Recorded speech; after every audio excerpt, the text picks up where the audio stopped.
We've heard our whole life how important voting is. Okay, children, don't forget to go to the library during lunch and vote for your favorite book. Okay, everyone, prom's this weekend, so don't forget to vote who you want to be your prom king and queen. So why is it that when it's the most important elections, those having to do with our government and our futures, that we choose to opt out? The most common excuse I've heard is that because there's so many people living in the United States, millions upon millions, that one vote, your vote, isn't gonna matter. That is so incorrect. Why would I vote? It's not like this is a real democracy anyway. The president decides what happens to everything. Each state is divided up into electoral districts. The electoral districts are drawn based on population. If I remember from AP Gov in politics correctly, it's about 700,000 per district. And because we have the electoral college, the districts, each district gets one electoral vote. How many electoral votes each state has is determined upon population and how many representatives in the House of Representatives they have and how many senators in the Senate they have. Each state has at least 3. DC is allotted 3 as well. Now, each state has the same number of senators, but it varies upon state how many representatives you have.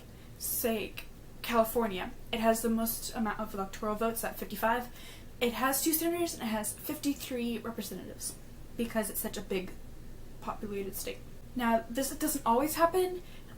There's usually a few electorates each year that go against what their district asks them to vote for, or who their district asks them to vote for. It's standard that the elector for each district votes for the candidate that their constituents wants them to vote for. So basically, you're voting for, like in the presidential elections, you're voting for a candidate.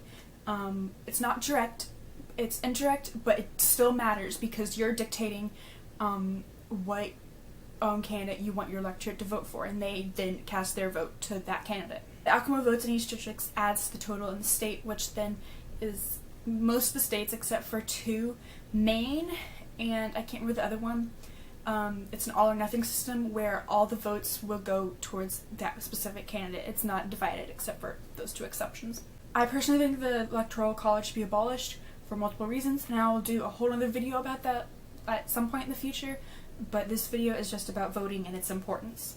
Now, there are different reasons you might not vote.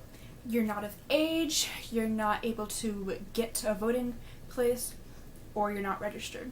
Ugh, I hate how the political climate is right now. I just wish it would be different. Well, are you 18? Yeah. Are you registered? Yeah. Do you have a car? Yeah. Did you vote? No, why would I? It's not like it matters anyway. Well, those are all very easy things to fix. Except for your age, of course. But, you know. In most states, you can pre-register to vote when you're 17 years old. I will put down below all the links that I can find for each individual state on their voting laws. So you have to be 18 to vote, but you can pre-register at 17, and as long as you're 18 by the next major election, then you can vote. Like, I had a friend who turned 18 3 days before election day, but she was still able to vote. You're not a registered voter. As soon as you get a driver's license, you are asked if you wanted to register to vote, and you should always say yes. Like, every time you get a new driver's license and you're not registered, register. Every time you move to a different state, register right away. And you don't have a way to get to a location where you're voting. Some people like to go to a location on election day to, as my AP World teacher put it, experience democracy, and I get that. It's totally cool. I'll probably do that my first time too. But if you have no way to actually travel there, if you have no ride, if you can't take the bus, you can't walk, whatever, then you can get mailed, then you can get your voting paper in the mail and send it in that way. Most people only vote every 4 years for the presidential elections, which happen during the leap years, but midterms are just as important. So the only election that matters is the presidential election every 4 years. Every 2 years, all 435 of the representatives in the House of Representatives are out of office, and they get to either be re-elected or replaced.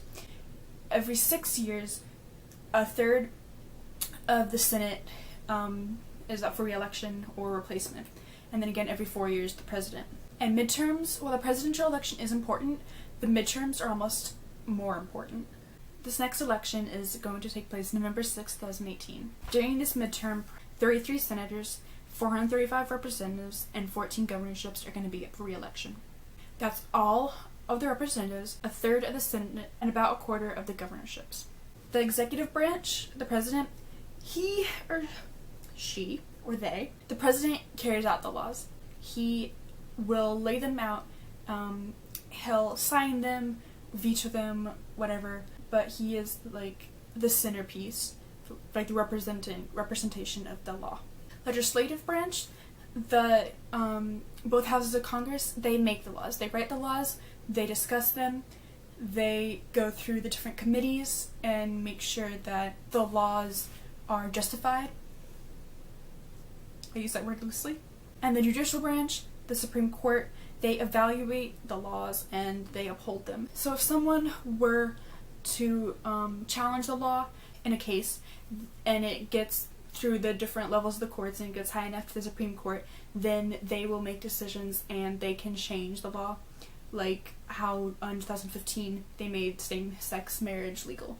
That was changed in the law, because before it had only been legal in certain states, but then after that case it was legal in all 50 states. You have the power to vote out any incumbents or any newly elected officials that you don't like, or whatever they're doing. If you don't like it, vote them out. You are literally in control of them. If they don't, like, yes, they are higher class than us, technically, just because they're richer. Yeah, they have power to make laws and stuff, but we're the ones that put them there. We're the ones that give them that power, and if they misuse it, then we can take it away just as easily in the next election. We can make them pay. The legislative branch is more important than the executive branch. They declare war. They write the laws. They have more influence individually for each state than the president does. The president is just a figurehead. Like, he deals with international relations. He is always the one that gets credit for things, but the legislative branch is really where it's at. So midterms are so important. And I'm sure that there are other videos that talk about why voting is important in a better way than I have.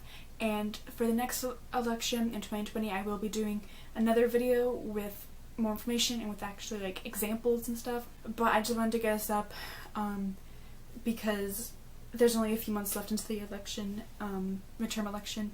But on my Tumblr, I reblog a whole bunch of things on voting. So check out my blog, and you will find more information. So down below in the description will be links for resources. I won't be the links for each individual candidate because that would be insane. I have no time to do that. But down below will be links on resources for party platforms, voting registration deadlines for each state, and like different candidates that different links for finding candidates and finding out what they stand for. But if there is any kind of issue that candidates are focusing on, and if you don't, or if there's a candidate that you don't support what they've done in terms of that issue, that can be anywhere from LGBTQ, women's rights, people of color, immigration, international relations, infrastructure, education, anything basically, then you have the power to replace them. In my opinion, if you don't vote and you have the opportunity to vote, you don't have a right to complain about the bad things that happen in the country. No matter what your political stance is, all the bad things, whether if you voted for that candidate that is doing all the bad things, I'm kind of mixed about that. I'm not going to go into specifics, but either way, if you have the opportunity to vote and you don't vote, you have no rights to complain. Because every time you don't vote, it's not refusing to participate. You're participating, but it's you saying pass every time it's your turn. And you can't do that, and you don't win anything anytime you say pass. Because voting is the most official way that you speak for yourself, for what you want in this country.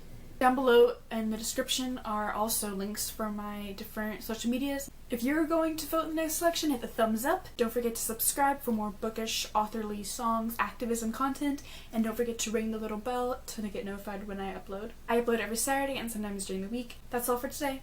Thanks for watching and don't forget to vote.